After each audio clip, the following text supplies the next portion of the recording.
একবিংশ শতাব্দীতে এসে এমন গ্রামের কথা কল্পনা করাও দুঃসাধ্য। এই গ্রামে নেই বিদ্যুৎ, নেই কোনো সড়ক যোগাযোগ, নেই কোনো বাজারও। তাই এই গ্রামের বাসিন্দারা নিজেরাই করেন নিজেদের খাদ্য উৎপাদন। খোলা জায়গা বা খলায় গড়ে উঠেছে বলে স্থানীয়রা এই গ্রামের নাম দিয়েছেন খলাবাড়ি। খড় ও বাঁশ দিয়ে মাটির এই ঘরে ঠাঁই মিলেছে কয়েকটি পরিবারের। বৃষ্টি, কালবৈশাখী, ঝড়, এমনকি প্রাণঘাতী বজ্রপাত সহ নানান প্রতিকূল পরিবেশকে মোকাবেলা করেই টিকে থাকতে হয় এসব পরিবারকে। বছরের ৮ মাস খোলা হাওরে বসবাস করে বোরো ধান আবাদ করেন তারা। জমি বর্গা নিয়ে চাষ করে জমির মালিককে নির্দিষ্ট পরিমাণ ফসল দিতে হয় তাদেরকে।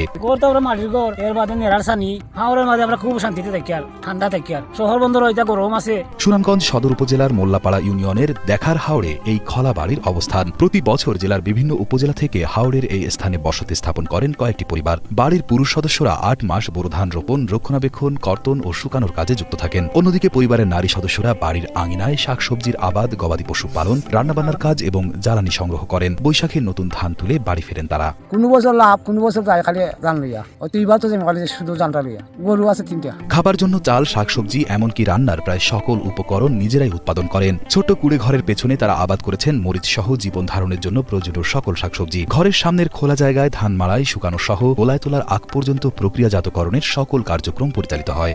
আইয়া গড় দুয়ার বান্দি জ্বালা ফালাই সবজি ক্ষেত করি, লাউ করি, উড়ি করি, বাইঙ্গন করি। মহিলারাও তো আমরা ভাত রান্ধা খাবাই, মরিচ ফলায়, লাউ ফলায়, বিভিন্ন জাতের ফসল ফলায়, এটা চিন্তা করে।